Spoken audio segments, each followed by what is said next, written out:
Halo, Assalamualaikum warahmatullahi wabarakatuh. Jumpa lagi bersama saya, Andri Paslah, di channel YouTube-nya Andri Paslah. Jadi dari sekian materi yang saya dapatkan bocorannya dari teman-teman saya yang mengikuti tes SKB pada tanggal 1 dan 2 September kemarin, dapat saya simpulkan bahwa ada sekitar 12 item yang keluar dalam soal tes SKB pada tanggal 1 dan 2 September kemarin.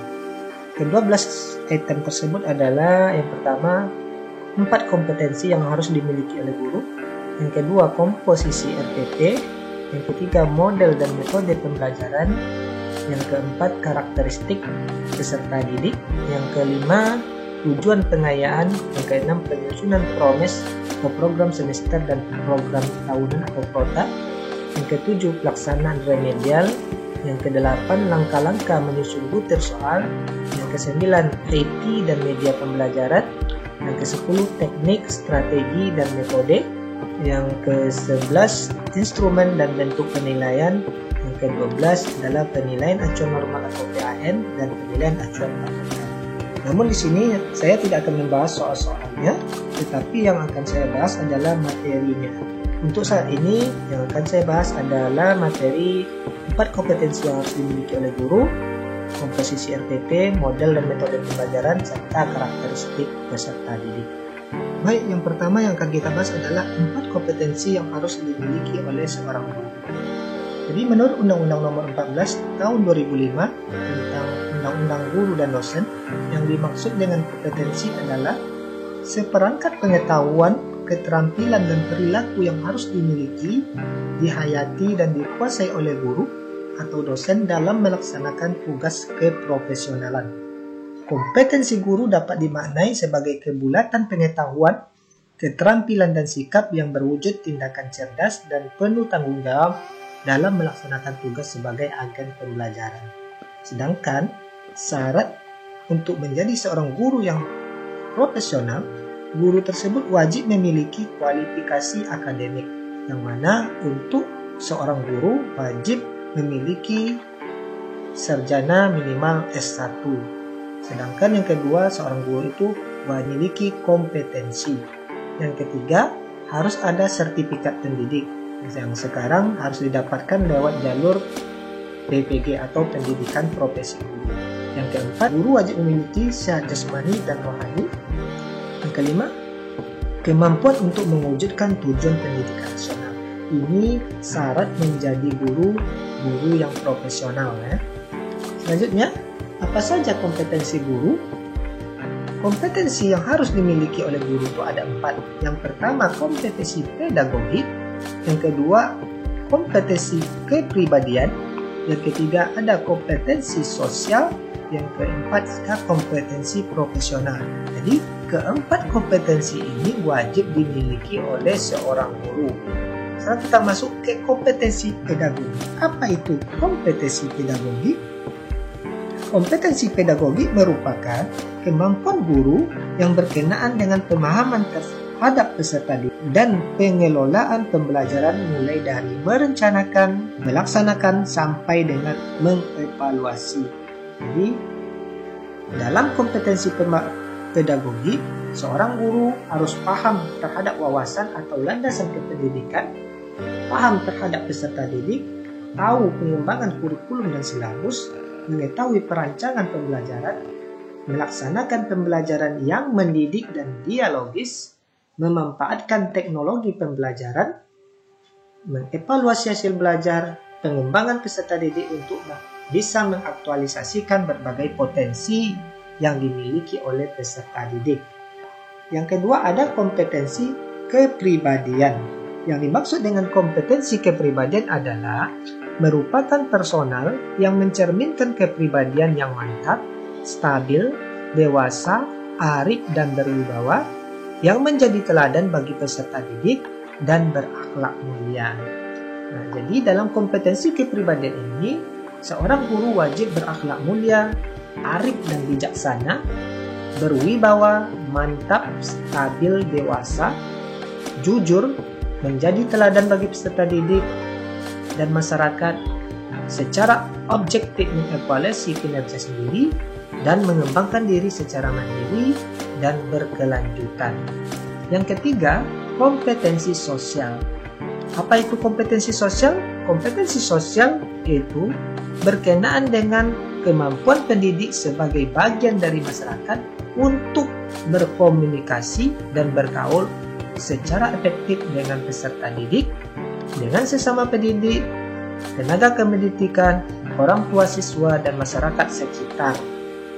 Dalam kompetensi sosial, dapat disimpulkan bahwa seorang pendidik harus bersikap inklusif dan objektif, tidak bersikap diskriminatif, berkomunikasinya secara efektif, empatik dan santun, mudah beradaptasi dengan lingkungannya, berkomunikasi dengan komunitas seprofesinya. Itu kompetensi sosial. Dan terakhir ada kompetensi profesional.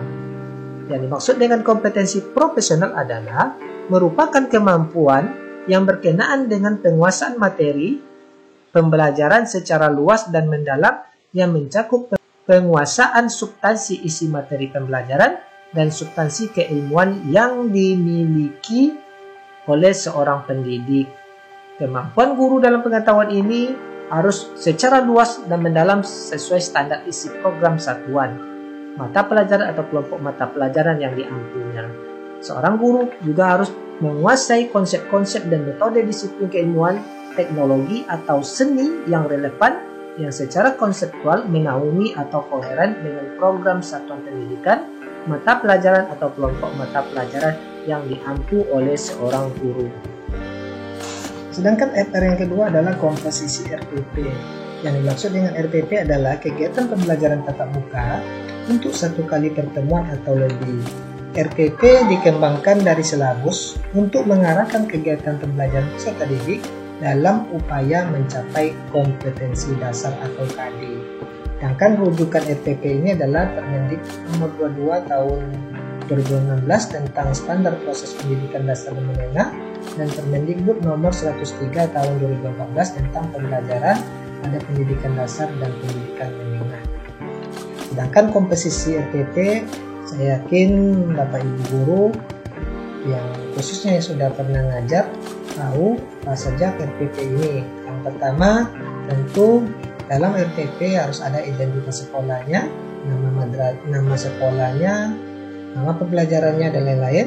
Terus yang kedua ada kompetensi inti atau KI, dan KI ini bisa kita di Permendikbud nomor 21 tahun 2016, ada KI 1, KI 2, KI 3 dan KI 4. Ada kompetensi dasar dan indikator, bisa kita lihat di Permendikbud nomor 24 tahun 2016 dan tahun nomor 37 tahun 2018. Harus ada tujuan pembelajarannya, materi pembelajarannya, rincian dari materi pokok.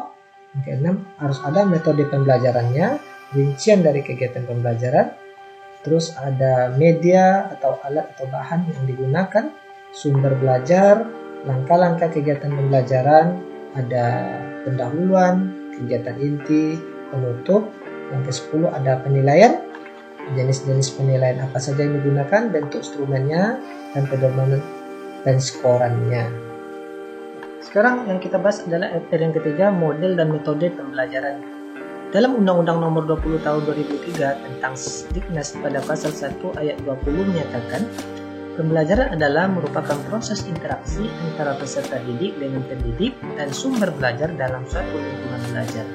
Model pembelajaran sebagaimana dinyatakan oleh Joyce dan Well dan Wina Putra adalah kerangka konseptual yang digunakan sebagai pedoman atau yang melukiskan prosedur yang sistematis dalam mengorganisasikan pengalaman belajar untuk mencapai tujuan belajar tertentu. Dalam model pembelajaran itu harus memiliki 5 unsur, yaitu sintakmatik, sistem sosial, prinsip reaksi, sistem pendukung, dan dampak instruksional.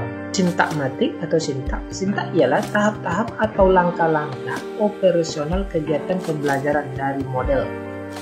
Yang kedua, sistem sosial atau social system adalah suasana atau situasi dan norma yang berlaku dalam model pembelajaran tersebut. Sedangkan yang dimaksud dengan prinsip reaksi adalah pola kegiatan yang menggambarkan bagaimana seharusnya guru melihat dan memperlakukan para siswa, termasuk merespon siswa, dan menggunakan aturan main yang berlaku dalam setiap model. Yang keempat, sistem pendukung yaitu segala sarana, bahan, alat ajar atau lingkungan belajar yang mendukung pembelajaran.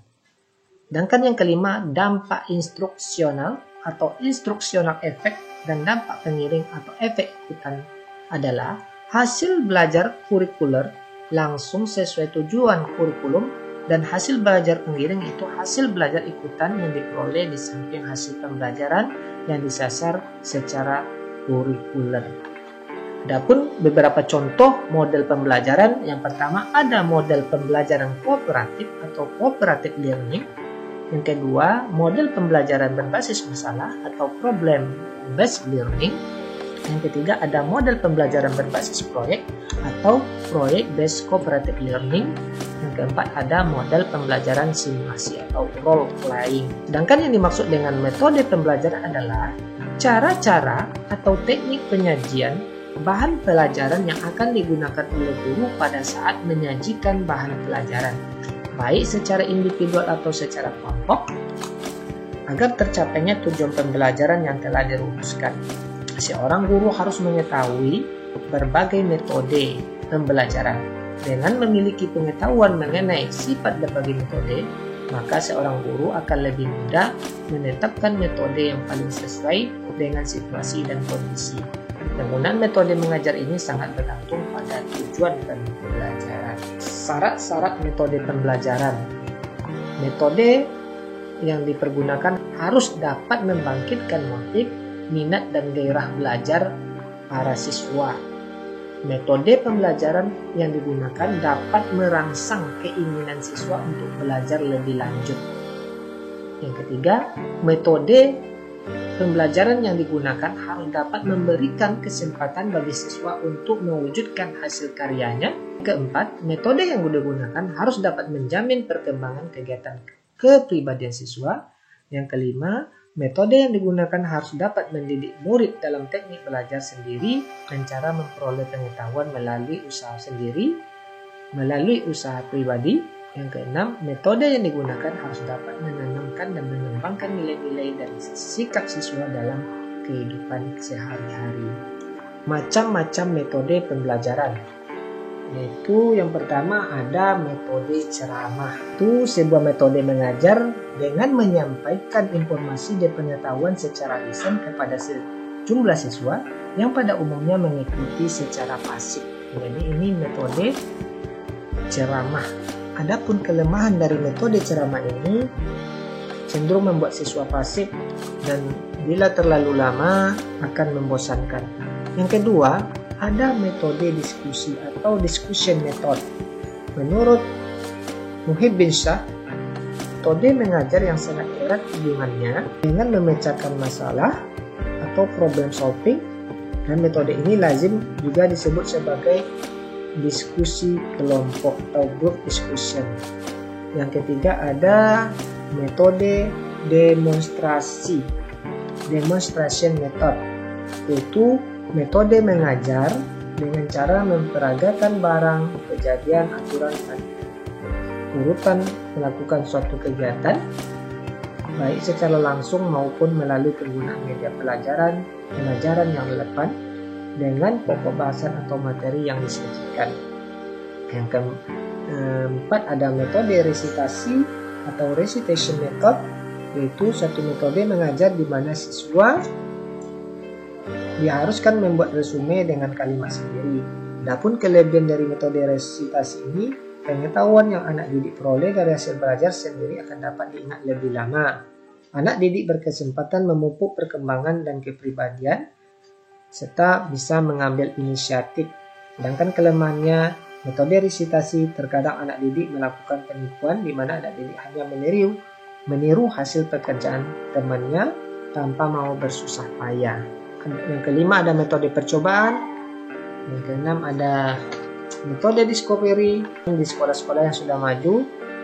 Hal ini disebabkan karena metode discovery ini merupakan satu cara untuk mengembangkan cara agar siswa belajar lebih aktif dengan menemukan sendiri, menyelidiki sendiri, pengertian yang timbul sendiri, dan merupakan pengertian yang betul-betul dikuasai dan mudah digunakan.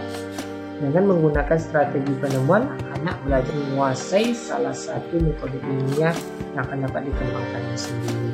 Ada juga metode inquiry, metode mind mapping, dan metode role playing, dan lain-lain.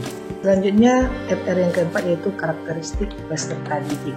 Merupakan ciri atau sifat dan atribut yang melekat pada peserta didik yang menggambarkan kondisi peserta didik, misalnya gaya belajarnya, kondisi sosial ekonominya.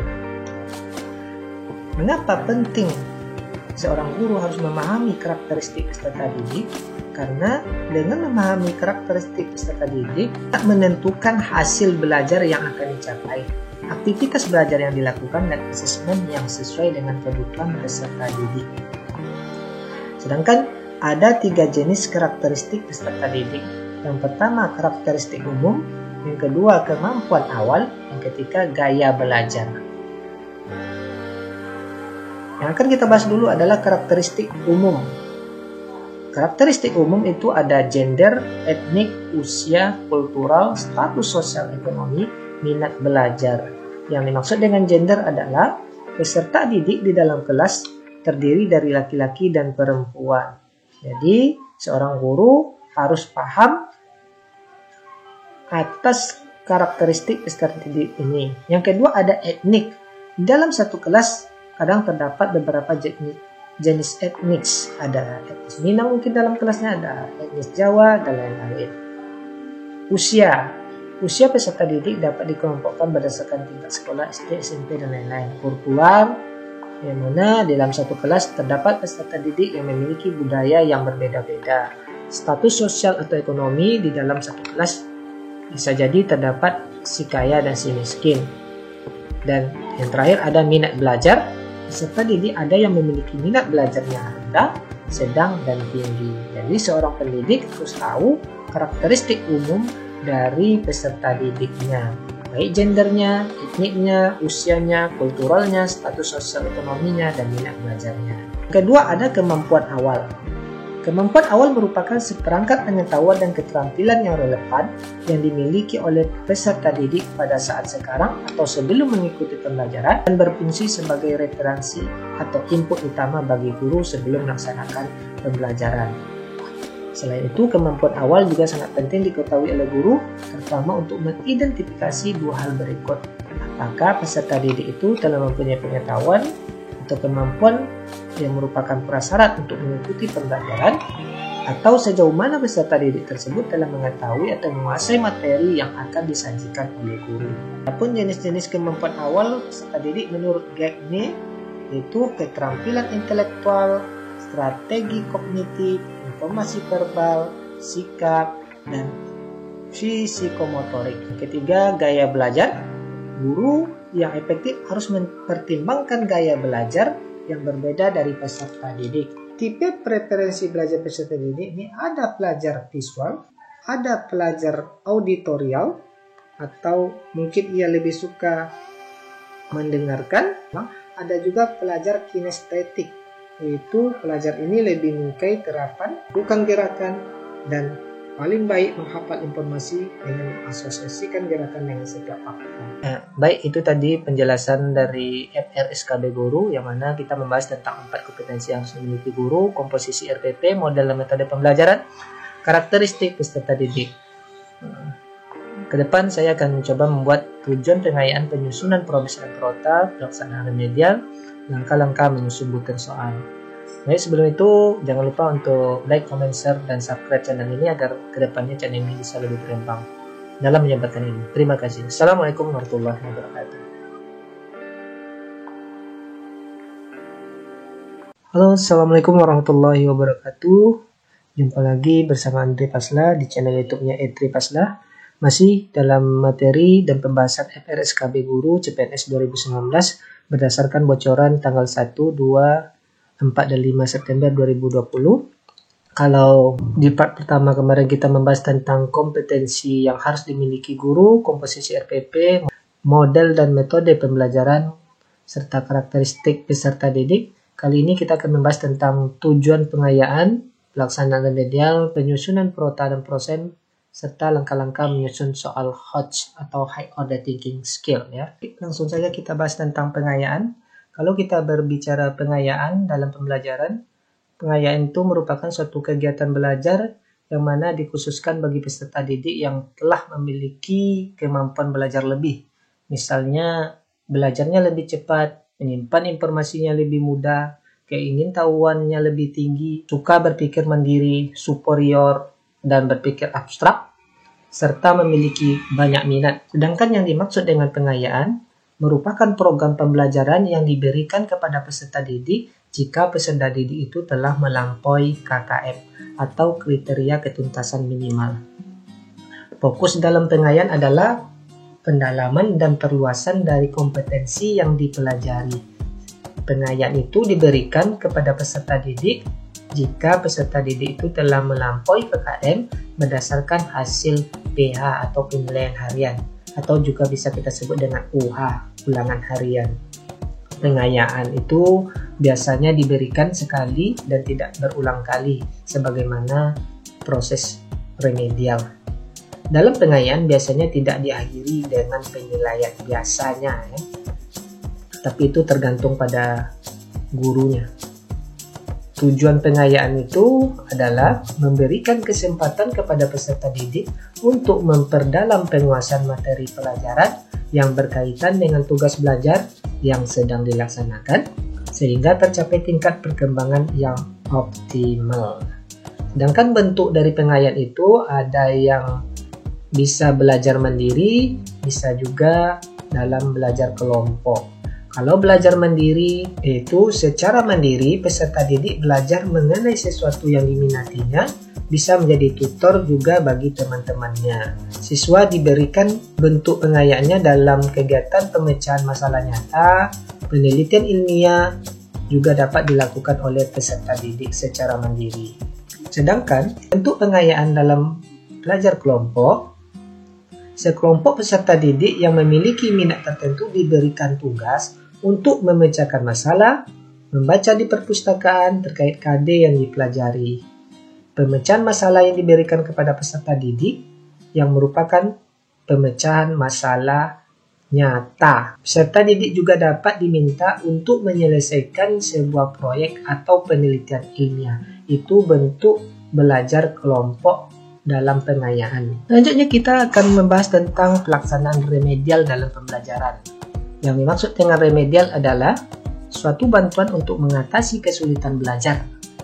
Ada beberapa program yang bisa dijalankan atau dijadikan acuan dalam melakukan pengajaran remedial, antara lain dalam bidang berhitung, membaca pemahaman, dan menulis. Fungsi remedial itu ada beberapa. Yang pertama, fungsi korektif, yaitu melalui pengajaran remedial dapat dilakukan pembetulan atau perbaikan terhadap hal-hal yang dipandang belum memenuhi apa yang diharapkan dalam keseluruhan proses pembelajaran. Itu yang dimaksud dengan fungsi korektif. Selanjutnya ada fungsi pemahaman, yaitu dalam pengajaran remedial memungkinkan guru, siswa atau pihak-pihak lainnya dapat memperoleh pemahaman yang lebih baik dan komprehensif mengenai pribadi siswa. Selanjutnya, fungsi remedial yang ketiga adalah fungsi penyesuaian, yaitu pengajaran remedial dapat membentuk siswa untuk bisa beradaptasi atau menyesuaikan diri dengan lingkungannya atau proses belajarnya. Yang keempat, ada fungsi pengayaan, yaitu pengajaran remedial dapat memperkaya proses pembelajaran sehingga materi yang tidak disampaikan dalam pengajaran reguler akan dapat diperoleh melalui pengajaran remedial. Yang keempat, ada fungsi akselerasi, yaitu pengajaran remedial akan dapat diperoleh hasil belajar yang lebih baik dengan menggunakan waktu yang efektif dan efisien. Selanjutnya ada fungsi terapeutik, yaitu pengajaran remedial akan dapat membantu menyembuhkan atau memperbaiki kondisi-kondisi kepribadian siswa yang diperkirakan menunjukkan adanya penyimpangan. Itu beberapa fungsi dari remedial. Selanjutnya kita membahas tentang teknik dan strategi remedial. Ada beberapa teknik dan strategi yang digunakan dalam pelaksanaan pembelajaran remedial. Antara lain yang pertama, pemberian tugas. Jadi dalam pemberian tugas ini dapat dilakukan berbagai jenis, antara lain dengan pemberian rangkuman, baik dilakukan secara individu maupun diberikan secara kelompok. Yang kedua, bisa melakukan aktivitas fisik. Jadi ada konsep-konsep yang lebih mudah dipahami oleh peserta didik jika seandainya dilakukan lewat aktivitas fisik. Yang ketiga, teknik dan strategi remedial kegiatan kelompok. Jadi diskusi kelompok dapat digunakan guru untuk membantu siswa yang mengalami kesulitan belajar. Dalam kegiatan kelompok ini, yang perlu diperhatikan guru adalah menetapkan kelompok dalam kegiatan remedial dan menentukan anggota kelompoknya. Kegiatan kelompok dapat efektif dalam membantu siswa jika di antara anggota kelompok ada siswa yang benar-benar menguasai materinya dan mampu memberi penjelasan kepada siswa lainnya. Teknik yang keempat adalah tutorial sebaya. Dalam kegiatan tutorial sebaya ini dapat dipilih sebagai kegiatan remedial. Dalam kegiatan ini, seorang guru meminta bantuan kepada siswa yang lebih pandai untuk membantu teman-temannya yang mengalami kesulitan belajar.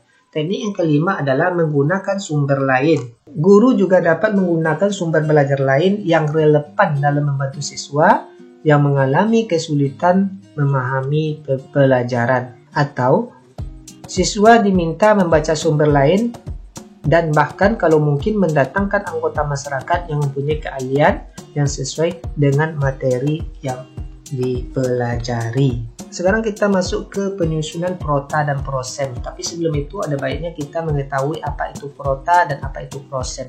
Yang dimaksud dengan prota adalah rencana penetapan alokasi waktu 1 tahun untuk mencapai tujuan pembelajaran, yaitu KI dan KD yang telah ditetapkan. Penetapan alokasi waktu ini dibuat agar seluruh KD atau kompetensi dasar itu dapat dicapai dan dikuasai oleh peserta didik. Penentuan alokasi waktu ditentukan pada jumlah jam pelajaran sesuai struktur kurikulum yang berlaku. Sedangkan komponen dalam prota itu atau program tahunan adalah ada identitas, ada kompetensi inti, ada kompetensi dasar, ada alokasi waktu. Langkah-langkah dalam penyusunan prota yaitu pertama kali mengidentifikasi jumlah KD dan indikator dalam 1 tahun. Yang kedua, mengidentifikasi keluasan dan kedalaman kompetensi dasar dan indikator. Yang ketiga, melakukan pemetaan KD untuk tiap semester. Dan yang keempat, menentukan alokasi waktu tiap KD dengan memperhitungkan minggu efektif. Contoh prota, ini kita bisa lihat di sini ada identitasnya. Kita lihat di sini ada jumlah minggu efektif dalam 1 tahun.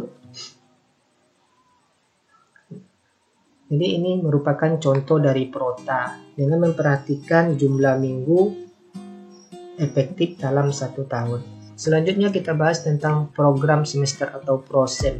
Yang maksud dengan prosem adalah program yang berisi garis-garis besar tentang hal-hal yang akan dicapai dalam 1 semester. Sedangkan yang dimaksud semester adalah satuan waktu yang digunakan untuk penyelenggaraan program pendidikan. Prosem atau promes berisi rumusan pokok aktivitas guru dalam melakukan pembelajaran selama 1 semester, dengan mempertimbangkan alokasi waktu yang tersedia, jumlah KD, dan indikator. Sedangkan komponen dalam program semester adalah identitas, atau di dalamnya ada satuan pendidikan, mata pelajaran, kelas, semester, tahun pelajaran. Terus ada format isian, yang di dalamnya ada materi, tema, subtema, lokasi waktu, dan bulan yang terperinci per minggu. Langkah-langkah menyusun program semester, menginput KD dan indikator, menetapkan jumlah jam dan jumlah tatap muka per minggu untuk tiap mata pelajaran, mengalokasikan waktu sesuai kebutuhan indikator pada kolom bulan dan minggu, memberikan catatan pada kolom keterangan itu jika diperlukan. Ini merupakan contoh dari program semester. Ada identitasnya, ada KI-nya, ada KD-nya. ada lokasi waktunya, ada materi, dan lain-lain. Selanjutnya kita masuk ke langkah-langkah menyusun soal HOT atau High Order Thinking Skill. Ya, HOT adalah kemampuan berpikir kritis, logis, reflektif, metakognitif, dan berpikir kreatif yang merupakan kemampuan berpikir tingkat tinggi. HOT atau High Order Thinking Skill adalah proses berpikir tingkat tinggi. Dalam taksonomi Bloom yang direvisi oleh Anderson, menduduki level C4, C5, dan C6, yaitu analisis, evaluasi, dan kreasi. Adapun langkah-langkah dalam menyusun soal HOT yang pertama, menganalisis KD yang dapat dibuat soal-soal HOT. Jadi, guru terlebih dahulu memilih KD-KD yang dapat dibuatkan soal-soal HOT. Tidak semua KD dapat dibuatkan model-model soal HOT. Guru secara mandiri atau melalui forum MGMP dapat melakukan analisis terhadap KD yang dapat dibuatkan soal-soal HOT. Yang kedua, langkahnya adalah menyusun kisi-kisi soal. Jadi, kisi-kisi penulisan soal-soal HOT bertujuan untuk membantu para guru dalam menulis butir soal HOT. Jadi, secara umum, kisi-kisi tersebut diperlukan untuk memandu guru dalam memilih KD yang dapat dibuat soal HOT, memilih materi pokok yang terkait dengan KD yang akan diuji, dan merumuskan indikator soal dan menentukan level kognitifnya. Yang ketiga, langkahnya adalah memilih stimulus yang menarik dan konstekstual. Stimulus yang digunakan hendaknya menarik, artinya mendorong peserta didik untuk membaca stimulus tersebut. Stimulus yang menarik umumnya baru, belum pernah dibaca oleh peserta didik. Sedangkan stimulus konstekstual berarti stimulus yang sesuai dengan kenyataan dalam kehidupan sehari-hari, menarik dan mendorong peserta didik untuk membacanya. Dalam konteks ujian sekolah, guru dapat memilih stimulus dari lingkungan sekolah atau daerah setempat. Langkah selanjutnya dalam menyusun soal HOT adalah menulis butir pertanyaan sesuai dengan kisi-kisi soal. Butir-butir pertanyaan ditulis sesuai dengan kaidah penulisan butir soal HOT. Kaidah penulisan butir soal HOT agak berbeda dengan kaidah penulisan butir soal pada umumnya. Perbedaannya itu terletak pada aspek materi, sedangkan pada aspek konstruksi dan bahasa relatif sama. Jadi setiap butir soal ditulis pada kartu soal sesuai formatnya. Selanjutnya, membuat pedoman penskoran atau rubrik atau kunci jawaban. Jadi setiap butir soal HOT yang ditulis hendaknya dilengkapi dengan pedoman penskoran atau kunci jawaban. Trik dan tip menyusun soal HOT, yaitu yang pertama, gunakan konteks dunia nyata, berikan pertanyaan yang terkait analisis visual, tanyakan alasan dari jawaban yang diberikan, soal pilihan ganda, dan soal objektif dapat mengukur HOT. Ini adalah merupakan contoh dari soal HOT ya. Soal yang pertama, apakah peran burung elang dalam suatu rantai makanan? Ini merupakan soal yang biasa, tapi kalau soal HOT di sini cermati gambar berikut. Ya, ada burung elang, katak, belalang, dan lain-lain. Seorang ilmuwan berhasil menemukan pestisida ampuh membasmi ulat, sehingga jumlah ulat menurun dengan drastis. Apakah yang akan terjadi kepada elang? Nah, ini adalah merupakan contoh dari soal HOT. Selanjutnya ada contoh menggunakan konteks dunia nyata. Ya. Seorang peneliti menetapkan tingkat signifikansi 0,05. Berapakah nilai uji signifikansi yang dapat diterima untuk menolak hipotesis penelitian? Sedangkan contoh soal HOT-nya adalah seorang peneliti membandingkan berat dua kelompok untuk meneliti efektivitas obat pelangsing. Peneliti tersebut menetapkan taraf signifikansi 0,05. Hasil uji signifikansi memperoleh nilai 0,017. Apakah yang dapat disimpulkan oleh peneliti tersebut? Jadi, penyajian kasus nyata dalam soal HOT. Baik, itu tadi penjelasan materi, tujuan pengayaan, pelaksanaan remedial, penyusunan perota dan proses, langkah-langkah menyusun soal HOT. Kedepan saya akan mencoba membuat materi tentang IT, teknik, strategi, instrumen, dan penilaian acuan normal dan penilaian acuan patokan. Semoga itu bisa membantu teman-teman dalam mempersiapkan diri dalam tes SKB CPNS 2009. Berdasarkan kisi-kisi Permen Pan RB nomor 16 tahun 2009 yang akan diujikan untuk tes SKB Guru 2020, cuma 2 bidang saja, yaitu bidang kompetensi pedagogik dan bidang kompetensi profesional. Halo, assalamualaikum warahmatullahi wabarakatuh. Jumpa lagi di channel YouTube-nya Tripaslah.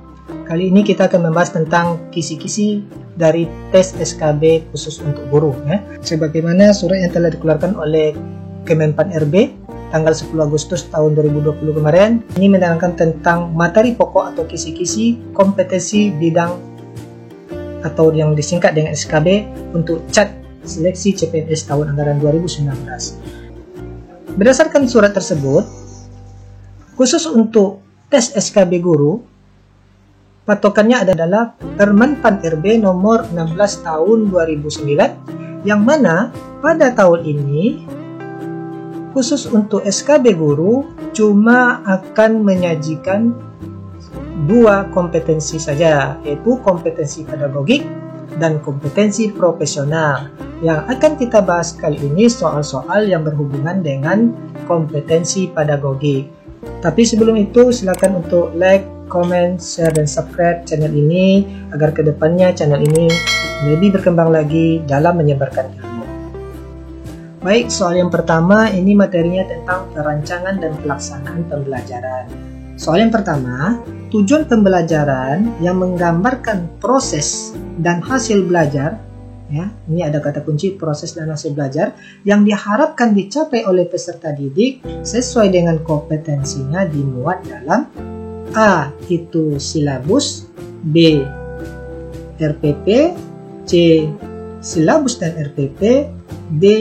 SKL. Tadi saya sudah bilang di sini bahwa ada kata kunci proses dan hasil belajar, ya. Kita bahas dulu silabus. Apa itu silabus? Silabus itu adalah pedoman pengembangan perangkat pembelajaran lebih lanjut mulai dari perencanaan, pengelolaan kegiatan, pembelajaran dan pengembangan nilai. Sedangkan RPP adalah rencana pelaksanaan pembelajaran yang mana tujuan dari RPP ini adalah untuk mempermudah atau memperlancar guru dalam proses belajar mengajar. Dan RPP juga disusun secara profesional dan sistematis. Dalam RPP juga dituliskan nanti tujuan pembelajaran yang standar kompetensi lulusan yang dapat diartikan kualifikasi kemampuan lulusan yang mencakup sikap, pengetahuan, dan keterampilan yang dimiliki oleh peserta didik. SKL digunakan sebagai pedoman penilaian dalam menentukan kelulusan. Dari keempat ini, maka dapat kita simpulkan jawabannya adalah RPP. Sekarang kita masuk ke soal nomor 2, masih materi tentang perancangan dan pelaksanaan pembelajaran. Soalnya adalah komponen rancangan pelaksanaan pembelajaran terdiri dari A. Identitas kompetensi inti, kompetensi dasar, indikator, tujuan pembelajaran sampai evaluasi. B. Identitas kompetensi inti, kompetensi dasar, tujuan pelajaran sampai evaluasi. C. Identitas kompetensi inti, kompetensi dasar, indikator, tujuan pembelajaran, jadi ada bedanya, ya. Dan D. Identitas kompetensi inti, kompetensi dasar, dan indikator. Nah, jadi apa saja komponen rancangan RPP itu? Kalau kita lihat di sini ada komponen RPP, ya. Dalam komponen RPP di sini tentu yang kita cantumkan dulu adalah nama sekolah atau madrasahnya, mata pelajarannya apa, kelasnya apa, materi pokoknya apa. Nah, jadi di sini adalah identitas dulu yang penting. Pertama, yang kedua, setelah identitas harus ada kompetensi inti. Di sini sudah ada kompetensi inti, kompetensi inti, kompetensi inti, kompetensi inti. Yang ketiga ada kompetensi dasar, juga sama. Yang keempat harus ada indikator. Jadi A sama C dan D, ya, ada sama-sama ada indikator. Yang kelima, ya, harus ada tujuan pembelajaran. Nah, di sini ada tujuan pembelajaran, ada tujuan pembelajaran sama-sama masih ada. Terus ada materinya, materi, dan selanjutnya harus ada metode pembelajarannya. Metode pembelajaran materi, metode yang B tidak lagi ya, karena sudah berbeda di sininya. Di sininya ya. Metode, setelah itu harus ada media pembelajaran. Metode, media pembelajaran. Nah, di sini berarti C sudah tidak lagi. Terus ada setelah itu sumber belajar. Yang terakhir ada evaluasi ya. Di sini. Jadi A sama D yang akan kita lihat lagi. A dan D. Harus ada evaluasi. Jadi jawabannya bisa kita ambil kesimpulan bahwa jawaban yang benar adalah A. Selanjutnya masih materi perancangan dan pelaksanaan pembelajaran. Soal nomor 3. Silabus dan RPP sama-sama sebagai rencana proses pembelajaran. Perbedaannya adalah sebagai berikut. Yang pertama, silabus berisi kompetensi dasar, sedangkan RPP mengarahkan kegiatan belajar untuk mencapai kompetensi dasar. Yang B, silabus bersumber dari standar isi dan standar lulusan, sedangkan RPP bersumber dari standar kompetensi lulusan. Yang C, RPP dibuat oleh setiap guru, sedangkan silabus dibuat oleh tim guru. Dan D, RPP dan silabus keduanya disusun oleh setiap satuan pendidikan. Dari soal ini yang ditanya adalah perbedaannya di mana antara silabus dan RPP. Mudah sekali, jawabannya adalah A, karena silabus itu berisi kompetensi dasar, sedangkan RPP itu mengarahkan kegiatan belajar untuk mencapai kompetensi dasar. Jadi itu jawabannya A. Sekarang masuk ke soal nomor 4, masih tentang materi perancangan dan pelaksanaan pembelajaran. Soalnya adalah salah satu prinsip dalam penyusunan rencana pelaksanaan pembelajaran atau RPP adalah materi atau bahan ajar berbasis kompetensi, pembelajaran dirancang dengan berpusat pada peserta didik, RPP bersumber dari silabus, alokasi waktu sesuai dengan jadwal pada setiap satuan pendidikan. Jadi kalau bicara prinsip dalam RPP itu, dalam RPP prinsipnya adalah harus berorientasi pada murid. Jadi berpusat pada murid. Jadi peserta didik menjadi pusat. Jadi jawabannya adalah B. Soal nomor 5 masih dalam materi perancangan dan pelaksanaan pembelajaran. RPP disusun untuk setiap KD yang dapat dilaksanakan dalam satu kali pertemuan atau lebih. Dijabarkan dari A. Silabus untuk pembuatan indikator dan tujuan pembelajaran dalam upaya mencapai KD. B. Silabus untuk pembuatan tujuan pembelajaran dan materi dalam upaya mencapai KD. C. Silabus untuk pembuatan indikator dan penilaian dalam upaya mencapai KD.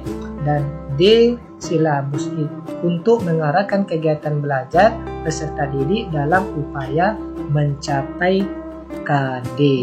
Jadi guna silabus untuk mengarahkan kegiatan belajar peserta didik dalam upaya mencapai KD.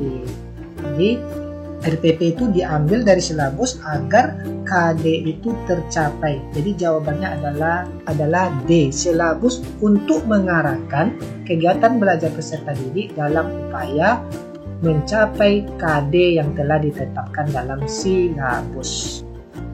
Masih materi perancangan dan pelaksanaan pembelajaran, soal nomor 6. Perhatikan beberapa komponen dari RPP untuk mata pelajaran bahasa Indonesia. Adalah sebagai berikut. KD-nya mengenal kegiatan bermusyawarah, indikatornya menyebutkan 2 ciri kegiatan bermusyawarah, tujuan pembelajaran setelah pelaksanaan pemilihan ketua kelas, siswa dapat menyebutkan 2 ciri kegiatan musyawarah dengan benar. Berdasarkan komponen RPP tersebut, prinsip digunakan adalah A. Memberikan umpan balik dan tindak lanjut, B. Mendorong partisipasi aktif peserta didik, C. Memperhatikan perbedaan individu peserta didik, D. Keterkaitan dan keterpaduan. Jadi jawabannya adalah, kalau kita melihat ini, ada keterkaitan dan keterpaduan antara KD-nya, indikatornya dengan tujuan pembelajaran. KD-nya mengenal kegiatan bermusyawarah, indikatornya menyebutkan 2 ciri kegiatan bermusyawarah, sedangkan tujuan pembelajarannya setelah pelaksanaan pemilihan ketua kelas, siswa dapat menyebutkan 2 ciri, ya, tujuan pembelajarannya menyebutkan 2 ciri kegiatan musyawarah dengan benar. Jadi saling keterkaitan antara tujuan pembelajaran, indikator, dan kompetensi dasar. Jadi jawabannya adalah D, ya. Selanjutnya, soal nomor 7 masih dalam materi perancangan dan pelaksanaan pembelajaran. Dalam menggunakan media dan alat bantu mengajar, guru sebaiknya memperhatikan beberapa faktor di bawah ini, kecuali 1, yakni metode mengajar yang digunakan guru, karakteristik bahan ajar, waktu yang tersedia untuk kegiatan pembelajaran, buku sumber yang digunakan dalam pembelajaran. Yang ditanya adalah kecuali, yaitu waktu yang tersedia untuk kegiatan pembelajaran. Soal nomor 8, materi perencanaan dan pelaksanaan pembelajaran. Jika seorang guru melakukan aktivitas pembelajaran sebagai berikut, membekali murid tidak hanya dengan fakta, melainkan diarahkan pada kemampuan penguasaan dalam proses berpikir dan berkomunikasi, guru berperan sebagai fasilitator dan pembimbing peserta didik, melakukan penilaian yang mencakup cara-cara penyelesaian masalah dengan berpatokan pada aturan yang berlaku seperti peta konsep, diagram PREN, portofolio, uji kompetensi, dan uji komprehensif. Maka guru tersebut dapat dikatakan menggunakan pembelajaran yang berbasis masalah. Jadi kata kuncinya di sini, membekali murid tidak hanya dengan fakta, melainkan diarahkan pada kemampuan penguasaan proses berpikir dan berkomunikasi. Guru sebagai fasilitator dan melakukan penyelesaian masalah dengan berpatokan pada aturan. Apakah yang digunakan oleh guru tersebut? A. Kognitivisme, behaviorisme, konstruktivisme, humanisme. Jadi sebelum kita jawab, kita cari tahu dulu apa itu kognitisme. Kognitisme adalah belajar merupakan perubahan persepsi dan pemahaman. Ya. Perubahan persepsi dan pemahaman tidak hanya selalu berbentuk perubahan tingkah laku yang bisa diamati. Sedangkan teori behavioristik menekankan bahwa hasil belajar terbentuk dari adanya stimulus dan respon. Yang ketiga, konstruktivisme. Konsep utama dari teori konstruktivisme yaitu peserta didik akan aktif mencari ya, untuk membuat pengertian tentang apa yang ia pahami. Hal ini memiliki arti bahwa belajar adalah sebuah kegiatan yang berbasis mencari tahu, ya. Mencari tahu secara mandiri, menyelesaikan masalah dan menemukan masalah. Ya, jadi ya, mencari tahu fakta, ya. Dan terakhir, humanisme adalah menurut Piaget, periode perkembangan operasi konkret pada siswa usia peserta didik antara 7 sampai 12 tahun. Dengan demikian, proses pembelajaran di kelas harus lebih menekankan pada penggunaan media, alat peraga termasuk sumber belajar, pemberian tugas yang terstruktur, penggunaan metode bervariasi, menekankan berpikir kritis. Tahap operasional konkret umur 7 sampai 12 tahun. Ciri pokok perkembangan pada tahap ini adalah anak sudah mulai menggunakan aturan-aturan yang jelas dan logis dan ditandai dengan adanya reversibel dan kekekalan. Anak telah memiliki kecakapan berpikir logis, akan tetapi hanya dengan benda-benda yang bersifat konkret atau nyata. Jadi yang perlu ditekankan oleh guru adalah menggunakan media dan alat peraga untuk proses belajarnya. Jadi jawabannya adalah A, ya. Sekarang kita masuk ke soal nomor 10, masih materi perancangan dan pelaksanaan pembelajaran. Bu Rosa menyiapkan materi pelajaran dengan cara dimulai dari materi-materi yang dikenal siswa, kemudian menuju hal-hal baru dan dianggap lebih mendalam. Ya. Jadi kata kuncinya sini, dari materi yang dikenal kemudian menuju hal-hal baru dianggap lebih mendalam. Bentuk pengembangan materi yang disusun Bu Rosa mengikuti pola A. Kausal, B. Pola spiral, C. Pola kronologis, dan D. Pola inquiry. Jadi sebelum kita menjawab perlu tahu dulu kita apa itu pola kausal, pola spiral, pola kronologis, dan pola inquiry. Pola kausal adalah susunan materi pembelajaran yang mengandung hubungan sebab akibatnya. Jadi menyiapkan materi berdasarkan hubungan sebab akibat. Sedangkan materi spiral itu teknik penyampaian atau teknik penyajian pelajaran dengan cara terus memperluas dan memperdalam bahan pembelajaran sehingga siswa dapat mengetahui bahan pembelajaran secara lebih luas dan mendalam. Sedangkan kronologis adalah susunan materi pembelajaran yang mengandung urutan waktu. Dan yang keempat, pola inquiry, susunan materi pembelajaran yang mengarah pada proses penemuan ataupun pemecahan masalah. Jadi yang tepat di sini jawabannya adalah Bu Rosa menggunakan pola metode spiral ya. Selanjutnya soal nomor 10 masih dalam materi perancangan dan pelaksanaan pembelajaran.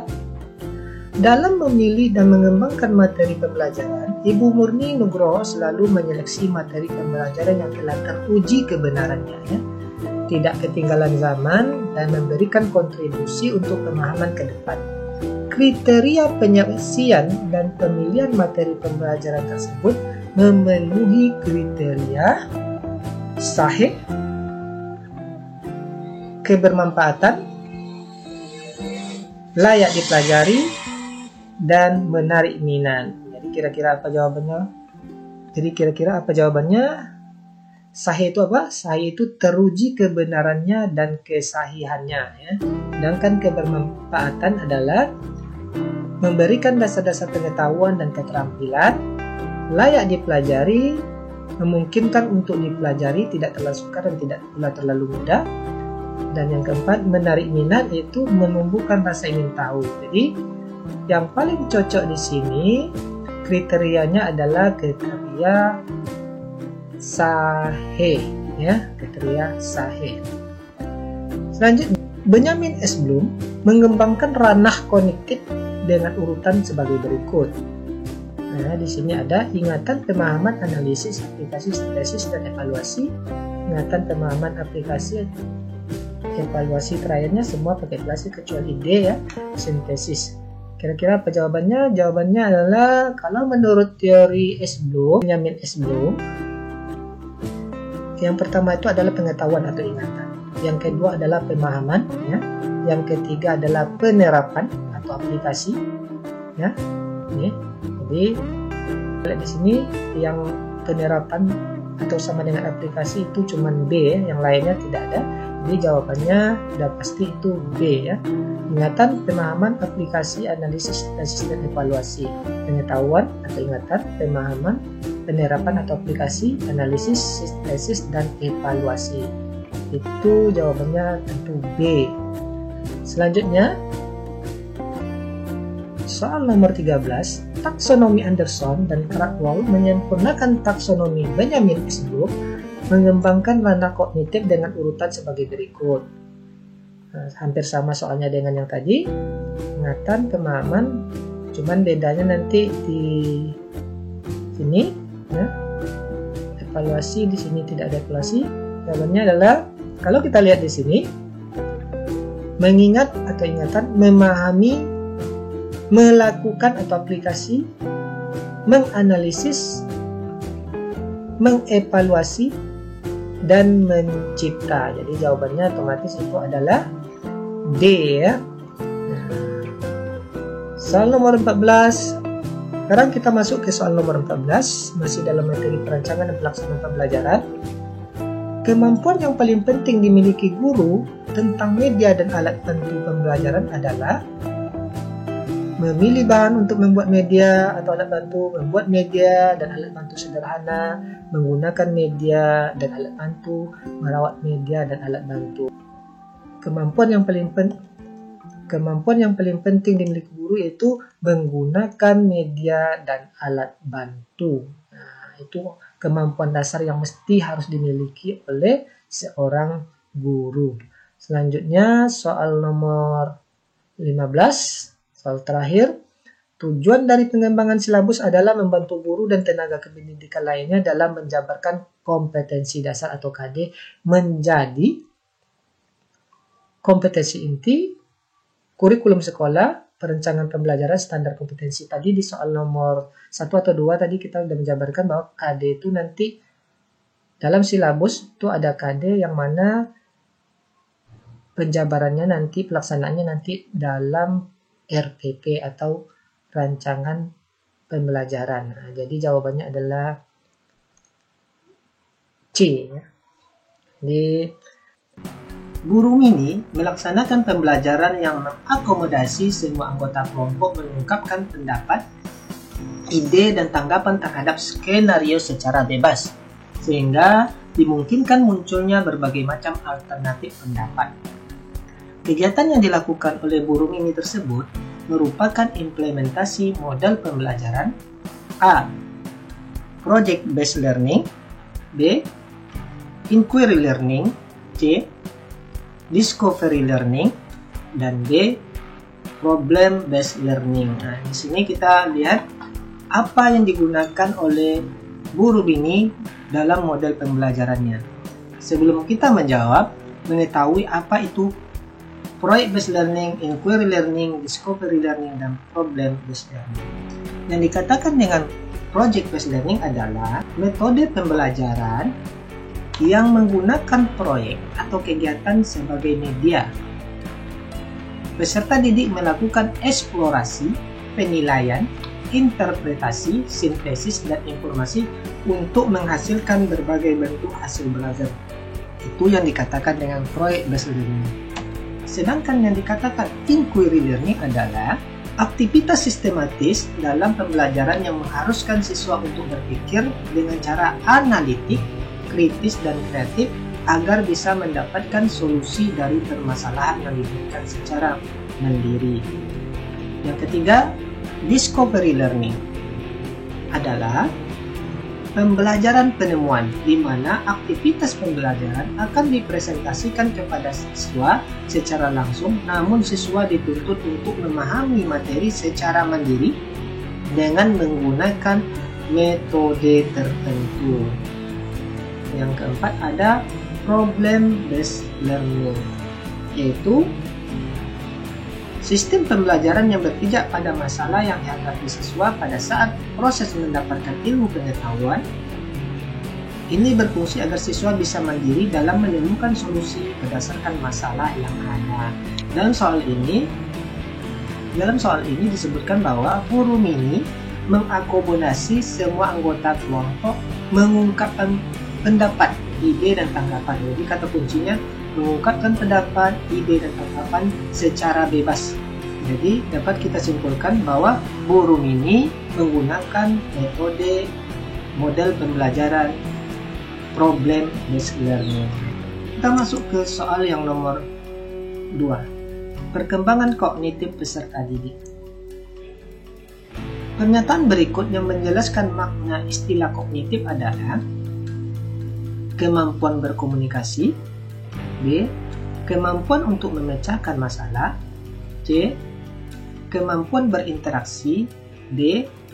Kemampuan untuk mengintegrasikan diri. Sebelum kita jawab, kita mesti tahu dulu apa itu istilah kognitif. Jadi menurut Benjamin Bloom, ada 3 model hierarki yang digunakan untuk mengklasifikasikan perkembangan pendidikan secara objektif. 3 model tersebut adalah kognitif, afektif, dan psikomotorik.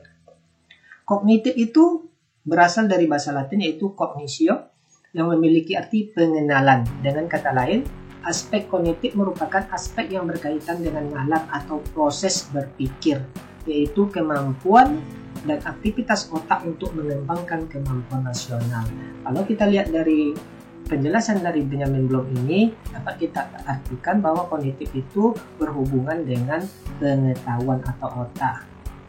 Berdasarkan kesimpulan tersebut, dapat kita ambil jawabannya, yaitu B, itu kemampuan untuk memecahkan masalah. Masuk ke soal yang ketiga, tentang soal penilaian. Kriteria keberhasilan belajar siswa ditentukan dengan menggunakan kriteria ketuntasan minimal atau KKM. KKM adalah rata-rata setiap unsur dari kriteria yang ditentukan. Untuk menentukan KKM diperlukan faktor-faktor: A. Kompleksitas indikator, daya dukung dan kemampuan guru. B. Kemampuan guru, sarana prasarana dan intake siswa. C. Kompleksitas indikator, daya dukung dan intake siswa. Dan D. Kemampuan guru, tingkat kesulitan, kompetensi dasar dan intake siswa. Bagi yang guru yang sudah pernah mengajar pasti sudah tahu bahwa dalam menyusun KKM ada tiga kriteria utama, yaitu yang pertama tingkat kompleksitas atau tingkat kesulitan atau kerumitan setiap indikator, kompetensi dasar dan kompetensi yang harus dicapai peserta didik. Yang kedua, daya dukung, yaitu kemampuan sumber daya pendukung dalam menyelenggarakan pembelajaran pada masing-masing sekolah atau madrasah. Daya dukung ini bisa gurunya, bisa siswanya, bisa peralatannya. Dan yang ketiga ada tingkat kemampuan intake rata-rata peserta didik. Dari penjelasan ini bisa kita dapatkan jawabannya adalah C, ya. Sekarang kita masuk ke soal nomor 4, soal tentang penilaian. Sebelum guru menyusun soal-soal untuk menilai hasil belajar peserta didik, manakah yang pertama kali harus dipelajari? A. Buku sumber yang digunakan. B. Kurikulum dan silabus. C. Indikator pencapaian kompetensi. Dan D. Kemampuan awal siswa. Jadi di sini ada kata kuncinya sebelum guru menyusun soal-soal. Ini sudah belajar ya. Untuk menilai hasil belajar, manakah yang pertama kali yang harus dipelajari? Jawabnya langsung bisa kita tebak bahwa yang harus dipelajari adalah indikator pencapaian kompetensinya dulu. Jadi setelah ada indikator pencapaian kompetensi, baru guru bisa menyusun soal-soal apa yang harus diberikan kepada para peserta didik. Sekarang kita masuk ke soal yang nomor 4, soal pendekatan penilaian. Pendekatan tes yang berusaha menafsirkan hasil tes yang diperoleh siswa dengan membandingkannya dengan patokan telah ditetapkan sebelum hasil tes itu sendiri diperoleh dan bahkan sebelum kegiatan pengajaran dilakukan. Patokan yang akan dipergunakan untuk menentukan batas kelulusan itu telah ditetapkan. Dinamakan A. Penilaian acuan patokan atau PAP. B. Penilaian acuan norma atau PAN. D. Penilaian tuntas. Dan D. Penilaian berkelanjutan. Yang perlu kita tahu bahwa secara umum ada dua acuan yang dipergunakan dalam penilaian, yaitu ada penilaian dengan acuan patokan. Yang kedua, penilaian dengan acuan norma atau kelompok, ya. Yang dikatakan penilaian acuan norma adalah penilaian acuan norma merupakan pendekatan klasik karena tampilan pencapaian hasil belajar siswa pada suatu tes dibandingkan dengan penampilan siswa lain yang mengikuti tes yang sama.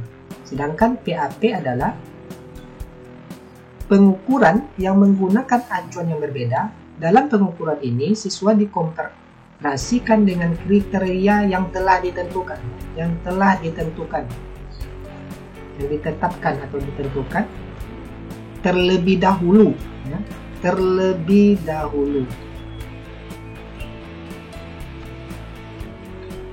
ditetapkan terlebih dahulu dalam tujuan instruksional, bukan dengan menampilkan siswa yang lain. Nah, jadi kalau kita lihat pengertian dari PAP ini dapat kita jawab bahwa jawaban soal nomor 4 ini adalah menggunakan patokan PAP. Sekarang kita lanjutkan soal tentang tujuan, fungsi, dan prinsip penilaian. Di bawah ini beberapa hal yang perlu diperhatikan dalam melakukan asesmen hasil belajar peserta didik kecuali. Jadi yang ditanya adalah penilaian hasil belajar peserta didik. Apa aja yang perlu diperhatikan? A. Ditujukan untuk mengukur pencapaian kompetensi. B. Menggunakan acuan kriteria berdasarkan pencapaian kompetensi. C. Ditindaklanjuti dengan program remedial dan pengayaan. D. Dilakukan pengulangan jika ternyata hasilnya banyak yang jelek. Nah, jadi soalnya yang perlu diperhatikan dalam melakukan penilaian asesmen hasil belajar adalah ditujukan untuk mengukur pencapaian kompetensi betul, menggunakan acuan kriteria pencapaian kompetensi betul, ditindaklanjuti dengan program remedial pengayaan betul. Yang kecualinya adalah dilakukan pengulangan jika ternyata hasilnya banyak yang jelek. D ya, jawabannya adalah D. Soal selanjutnya soal program remedial dan pengayaan. Program pembelajaran remedial hendaknya memungkinkan peserta didik untuk belajar sesuai dengan kesempatan, dan gaya belajar masing-masing. Pembelajaran remedial harus mengakomodasi perbedaan individual peserta didik. Pernyataan di atas termasuk salah satu prinsip yang perlu diperhatikan dalam pembelajaran remedial, yaitu fleksibilitas. Yaitu fleksibilitas adalah metode pembelajaran penilaian sejalan dengan sifat keunikan dan kesulitan belajar peserta didik yang berbeda-beda, maka dalam pembelajaran remedial perlu digunakan berbagai metode belajar dan metode penilaian sesuai dengan karakteristik peserta didik. Yang B, interaktif, yaitu pembelajaran remedial hendaknya memungkinkan peserta didik untuk secara intensif berinteraksi dengan pendidik. Yang C, adaptif, setiap peserta didik memiliki keunikan sendiri-sendiri. Oleh karena itu, program pembelajaran remedial hendaknya memungkinkan peserta didik untuk belajar sesuai dengan kecepatan, kesempatan, dan gaya belajar. Nah, jadi kecepatan, kesempatan, dan gaya belajar masing-masing. Dan D, kesinambungan. Apa itu kesinambungan? Program pembelajaran reguler dengan pembelajaran remedial merupakan satu kesatuan. Dengan demikian, program pembelajaran reguler dengan pendidikan harus berkesinambungan. Jadi, kalau kita berdasarkan pengertian adaptif tadi, dapat kita simpulkan bahwa jawabannya adalah C ya. Memungkinkan peserta didik untuk belajar sesuai dengan kecepatan, kesempatan, dan gaya belajar. Jadi jawabannya adalah C. Selanjutnya tentang refleksi pembelajaran. Kegiatan yang harus dilakukan setelah pembelajaran adalah melakukan refleksi. Tujuan dilakukan refleksi pembelajaran bagi pendidik antara lain kecuali, yang ditanya adalah kecuali untuk menganalisis tingkat keberhasilan proses dan hasil belajar peserta didik, untuk melakukan evaluasi diri terhadap hasil belajar yang telah ditentukan, untuk mengidentifikasi faktor-faktor penyebab kegagalan pembelajaran, D. Untuk menambah pengetahuan lanjutan peserta didik. Nah, jadi yang perlu kita cari adalah kecuali ya. Tujuan dilakukan refleksi itu bagi pendidik adalah untuk menganalisis tingkat keberhasilan proses. Itu yang A benar. Untuk melakukan evaluasi diri terhadap proses belajar yang telah ditentukan, B benar. Untuk mengidentifikasi faktor penyebab kegagalan, juga benar. Yang D, untuk menambah pengetahuan lanjutan peserta didik tidak ada. Jadi dapat kita simpulkan bahwa jawabannya adalah D ya. Soal selanjutnya, soal tentang kesulitan belajar siswa. Seorang peserta didik mampu mendengarkan informasi yang disampaikan oleh guru, tetapi pada saat ditanya ia tidak mengerti apa yang ia dengar. Peserta didik tersebut mengalami gangguan atau kesulitan belajar dalam hal A. Kesulitan akademis, B. Gangguan simbolik, C. Gangguan non-simbolik, D. Gangguan sosial. Jadi, yang mana jawabannya? Sebelum kita jawab, perlu kita ketahui yang dikatakan kesulitan gangguan belajar itu dalam perkembangan seorang anak itu ada 4 jenis ya. Yang pertama, kesulitan belajar akademis itu meliputi kesulitan membaca, kesulitan menulis, kesulitan berhitung, dan lain-lain. Yang B, yang kedua, gangguan simbolik itu ketidakmampuan anak untuk dapat memahami suatu objek sekalipun ia tidak memiliki kelainan pada organ tubuhnya. Seperti siswa itu mampu mendengar tetapi tidak mengerti apa yang ia dengar. Dia mampu mendengar tetapi dia tidak mengerti apa yang ia dengar. Itu namanya gangguan simbolik. Yang C, gangguan non simbolik itu ketidakmampuan anak untuk memahami isi pelajaran karena ia mengalami kesulitan untuk mengulang kembali apa yang telah dipelajarinya. Ya, jadi anak tersebut mengalami kesulitan untuk mengulang apa yang telah dipelajarinya atau apa yang telah didengarnya. Yang keempat ada gangguan sosial emosional, yaitu gangguan yang berasal dari lingkungan dan emosi dalam diri anak. Jadi berdasarkan penjelasan ini dapat kita ambil jawabannya bahwa jawabannya adalah gangguan simbolik atau yang B. Sekarang kita masuk ke soal yang terakhir, soal kompetensi pedagogik perkembangan sosial emosional peserta didik. Kemampuan peserta didik untuk membina hubungan dan kemampuan memotivasi diri termasuk kecerdasan, A, kognitif, B, sosial, C, emosional, D, moral. Nah, jadi termasuk kecerdasan apakah? Kemampuan untuk membina hubungan dan kemampuan memotivasi diri. Seperti yang kita bahas di awal tadi, bahwa kognitif itu berhubungan dengan pengetahuan ya. Kalau sosial itu berhubungan dengan membina hubungan ya. Tapi di sini ada jawabannya namanya kemampuan memotivasi diri. Jadi membina hubungan, sosial ini juga bisa masuk jawabannya sosial, tetapi ada tambahan di sini kemampuan memotivasi diri. Nah, jadi jawabannya adalah C ya, karena kalau sosial hanya membina hubungan dengan sesama, tetapi di sini ada kata tambahan kemampuan memotivasi diri. Jadi jawabannya adalah C. Ya. Oke, sampai di situ sobat CPNS. Semoga contoh soal ini bisa membantu sedikit buat sobat CPNS dalam menghadapi nantinya soal SKB pedagogik guru. Terima kasih. Saya ucapkan Assalamualaikum warahmatullahi wabarakatuh.